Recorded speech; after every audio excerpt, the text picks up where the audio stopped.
Hello, what's your name? My name is Mrs. Law. Okay, so for the first question, what is your favorite book at the moment? I think my favourite book, it is my favourite book at the moment, but it's also my favourite book probably ever, is Pride and Prejudice by Jane Austen. Thank you. And what is your favorite part about reading? I think my favourite part about reading is that it lets you experience a life that is very, very different from your own in lots of ways. And I think it can help you imagine a different life or a different way of living. That not necessarily is something you might want to emulate. It might be something like a warning, for example, something not to do, or a way not to think, or a way not to interact, but it still teaches you something and allows you to experience a life or a lifestyle or a way of thinking, like I said, that you would never experience otherwise. Okay, thank you so much. And why do you think reading is valuable?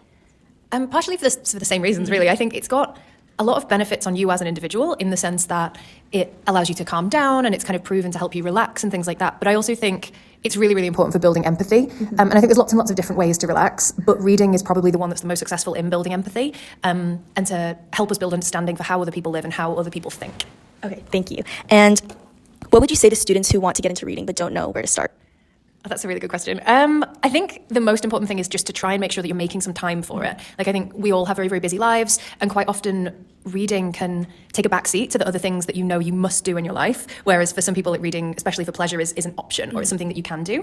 And so I think if you're trying to get into reading, the most important thing to do is to make time to read. A great time to do that is like just before you go to bed at night, especially if you're reading like a paper book and not on an iPad or something like that, because it can really help you wind down and get ready for sleep as well. And I just think making time to fit it into your routine is really the only thing you need to do. If you don't know what to read, ask for recommendations. You can look online, you can look in person, but the most important thing to do is to actually make the time to do it. Okay, thank you. And lastly, do you have any reading words of wisdom?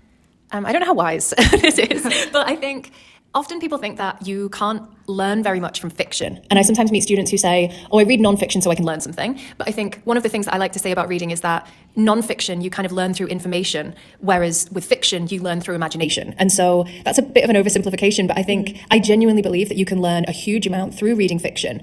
And I think it's a way of experiencing a whole other life than your own, a different time period. You can read as anyone, as long as it's a well-written book. And so I think that you really can learn just as much from fiction as nonfiction, and that would be sort of my words of wisdom. Don't be put off just because you think you won't learn something. Okay, thank you so much. Appreciate it. Okay.